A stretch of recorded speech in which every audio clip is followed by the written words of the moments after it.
মুর্শিদাবাদের রঘুনাথগঞ্জে সীমান্তবর্তী এলাকায় ফের মদ পাচারের চেষ্টা।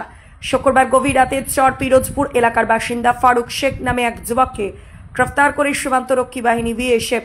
ধৃতের কাছ থেকে বিপুল পরিমাণ বেআইনি মদ ও বিড়ি উদ্ধার হয়েছে বলে বিএসএফ সূত্রে জানা গেছে। সূত্রের খবর, শুক্রবার রাতে ফারুক শেখ বাংলাদেশে বেআইনি পথে মদ ও বিড়ির চালান পাচারের চেষ্টা করছিল। সেই সময় বিএসএফের টহল দল তার গতিবিধি দেখে সন্দেহ করে। এরপর তাকে আটক করা হয় এবং তল্লাশি চালিয়ে উদ্ধার হয় বেশ কিছু বোতল মদ এবং একাধিক প্যাকেট বিড়ি। শনিবার সকালে বিএসএফ ধৃতকে রঘুনাথগঞ্জ থানার পুলিশের হাতে তুলে দেয়।